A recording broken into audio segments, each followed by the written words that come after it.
Some of India's poorest people have become victims of loan sharks. What's happened to these women has tarnished the widely praised reputation of microlenders who give small loans to help people become self-sufficient. They came to us continuously for 10 days and they offered loans. They said, we'll give you loans and you can pay them back in easy installments. It's not a hard thing.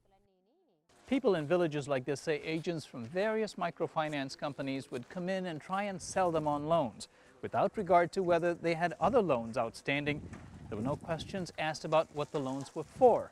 The goal, critics of these companies say, was merely to increase volume so as to impress and attract the big investors. I borrowed money for our daily needs, for the kids' education, and I kept up with the payments every week for 6 years. But when there is no work, it is very difficult.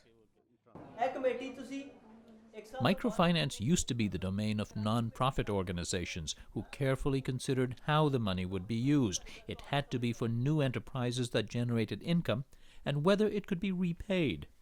The repayment rate has always been much higher than any commercial lending, around 98%. That's one reason microfinance became a big business in India. Over the past decade, new commercial companies have handed out $7 billion worth of loans, and they've attracted lots of investors. SKS Microfinance raised $350 million in an initial public stock offer last July. The result, a competitive, often ruthless marketplace. Almost all of these women say they were coaxed into several loans from different companies, ranging from $500 to $1,000 US. I have loans from 3 different companies, about $700 in all. I use the money from one to pay off the others, and I'll continue to do that until I can't anymore, and then I'll stop making payments. There's broad agreement that microfinance can be an effective tool to bring hundreds of millions of poor people into the global economy.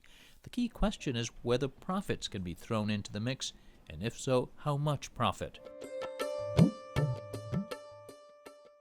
Basics, the company making this promotional video, began as a non-profit but switched about a decade ago. Basics will strive to yield a competitive rate of return for its investors so as to be able to attract mainstream capital and human resources on an ongoing basis.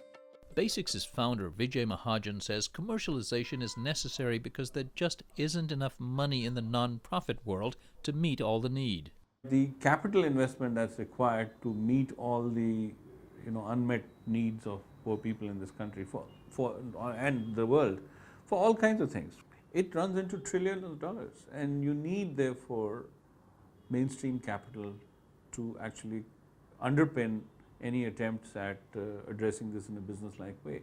But the man considered the godfather of microlending disagrees vehemently. Muhammad Yunus, who won a Nobel Prize for his work with Bangladesh's Grameen Bank, lashed out in a recent New York Times op-ed. Commercialization, he wrote, has been a terrible wrong turn for microfinance. Poverty should be eradicated, not seen as a money-making opportunity. Yeah, this is a difference of opinion I have with Professor Yunus. The debate over commercialization isn't an academic one. It's had real consequences in the countryside where people can't pay back their loans. Pula Polapaka, a mother of 2 small children, stayed current for 3 years with 4 loans. But she missed 3 weekly installments after her husband Prakash, who had adequate income as a house painter, got sick. The collection boys, as she calls them, began to hound them. We left for another village where we have relatives, but the collection boys tracked us down in that village and we were humiliated. He didn't say anything about committing suicide. He just went far away and took his life. Her husband's suicide and those of dozens of other borrowers got the attention of the media, politicians, and government regulators like Subramaniam Reddy. Yeah, someday it had to burst, the bubble had to burst. Last October, an ordinance written by Reddy was approved by the state's legislature. It mandated credit checks, monthly instead of weekly payments, an end to aggressive collection practices, and fuller disclosure of interest rates, which Reddy says averaged 35%. So there has to be a lot of disclosure. That's the first fundamental thing. They employ a number of unlawful elements to do the recovery. Intimidation. Intimidation. as the ordinance proposed by the government would Meanwhile, opposition political leaders upped the ante, saying the government ordinance didn't go far enough. They urged borrowers to stop making loan payments altogether. Repayment rates plummeted, and banks stopped lending to microfinance companies. Basics' founder Vijay Mahajan defends many of the current practices. He says weekly collections make sense since that's how people get paid. As for high interest rates, he says microlenders have to pay a lot to get money from banks to make their loans, and they incur high costs going door to door to collect payments. He thinks regulation has imperiled a critical source of credit for the poor. Instead of going after a few incidents where extreme overlending had been done, or going after one or two institutions which had systematically engaged in such practices, the entire sector was converted into a demon.